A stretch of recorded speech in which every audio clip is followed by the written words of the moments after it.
Hello everyone, it's Annie here from YourHealthBasket. I am delighted to have the opportunity to talk to the Root Cause Protocol founder, Morley Robbins, who is next to me and in the UK currently. I'm also proud to share that YourHealthBasket stock majority of the products approved by the Root Cause Protocol. Today I'm going to ask Morley how it all started and what is the story behind the Root Cause Protocol for all of you, our practitioners, so you can learn more about this and apply the knowledge whilst you support your clients. And I think this will be very, very beneficial for you to understand. Hello Morley, how are you? Doing great. Lovely to be here. Thank you. Looking forward to the presentation. Yeah, how are you feeling in the UK? Love it. Yeah. This feels more like home. Yeah, It's I don't know. Most of my roots go back to the UK, so I feel very relaxed here. Yeah. Just to mention that we are at CNM. There's an event where Morley will talk about Recuperate, and then we'll share the knowledge with the practitioners. So Morley, could you please share with us what is the story behind the Root Cause Protocol and how and what made you start the Root Cause Protocol? I'd like to say that it was all planned and I knew exactly what I was doing, but it didn't happen quite that way. I'm a former hospital guy. I grew up in a very sickly family. My sister became a nurse. I was supposed to become a doctor until I got to college and found out how much work that was. So I didn't go to medical school. And so if you can't be a doctor, you're going to go to business school because you can then boss the doctors around. So I did that and worked in hospitals for 12 years and then worked as a hospital consultant for 20 years. Wow. And was really good at forecasting, predicting where demand would be for services and things like that.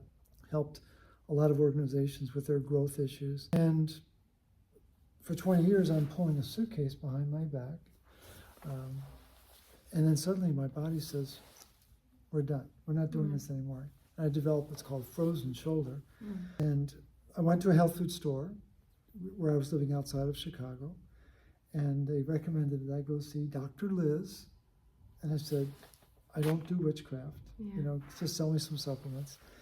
And nothing helped. I wasn't sleeping. I was in writhing pain. Couldn't pick my hand up above my waist. And went back to the health food store a couple months later. And the owner was there. And she said, Morley, we love you. Go see Dr. Liz. Well, Dr. Liz is now my wife. And she had a magical touch as a chiropractor. Wow. But she actually healed my shoulder by going into the inside of my mouth. There's a muscle up here. It's called the pterygoid muscle. And when it's properly stimulated, it releases the tension in the shoulder. And as she's doing that, my arm goes up and I'm like, You're back to normal. well, yeah, but I was looking at her like, I've just witnessed a miracle. Yeah. So what got this whole thing started was a phrase she used. She started talking about the innate healer. I'd never heard that phrase before. In 32 years of working in hospitals and healthcare, I'd never heard innate healer. And I looked at her, didn't say a word, and thought, I want to find out who that is. And so 15 years of research, I study for about 3 hours a day, 7 days a week. But I've read a lot of articles. The long story short is that, in my opinion, what really runs the body is bioavailable copper. And there are many, many metabolic pathways, immune pathways, antioxidant pathways. It's not well known. In the crisis of COVID, I wrote the book in 2020 called Cure Your Fatigue. And the front half of the book was, what's the problem? Where does medicine have it wrong? Conventional medicine have it wrong. And then the back half of the book was, what's the solution? Which is the root cause protocol. It's broken into two parts. What are the stops? What should you stop doing? And what should you start doing? And tried to simplify it and make it very accessible for the public. So the book was published in 2021. It's done very well. It's not a bestseller, but it's actually, the books published today don't sell 500 copies. And we've sold like 34,000 copies. So we're very, very excited about that. And so now there's a mainstream publisher who's picked up the book, and they think they can 30x the sales. I said, that would be amazing to get 1 million people aware of this. I know you are very passionate about the copper. Oh, And totally. I'm very excited to hear the story. And if you can share with us what's the impact of copper on iron in the body, because I'm going to Right. listen to the talk tonight. But for all our practitioners, I know it's very crucial to understand this from you. No, it's not well understood, but copper is why we're here on the planet. We live on a planet that has 21% oxygen. It's not our friend. It's a toxin. It's a very toxic substance, and it needs to be carefully regulated. And what does oxygen like to do? It likes to play with iron. And iron and oxygen create rust. We know a rusty nail, a rusty pipe. What creates rust in the inside of our body? But no one ever looked at it that way.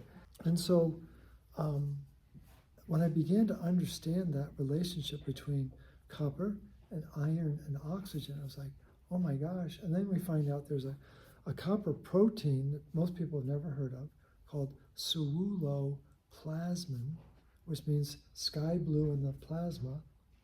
And it's a beast of a protein.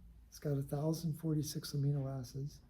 To give you a sense of context, insulin has 45 amino acids. So we're talking about something that's really big, very complicated, and it has up to 8 copper atoms inside it. There's no other protein that has that kind of complexity. It has intelligence. I mean, it really does. I mean, it works with 15 different substrates. There are at least 9 different enzyme functions that can be expressed through that one protein. And so what you've got in the world of convention, especially big pharma, is their model is one gene, one protein, one drug. That's what they want. And so with ceruloplasmin, you have one gene, one protein, many expressions, and they don't like that. They don't want that kind of flexibility and diversity and adaptability. At the end of the day, what copper is doing inside our body is it's creating energy, it's clearing exhaust, it creates the colors of our body, all the color in our body, hair color, skin color, organ colors. And I didn't know that. Oh yeah, wow. Absolutely. It is allowing the currency in our nerves, the flow of electrons. That all depends on copper.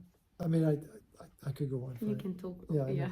But I think the challenge though is it almost becomes unbelievable.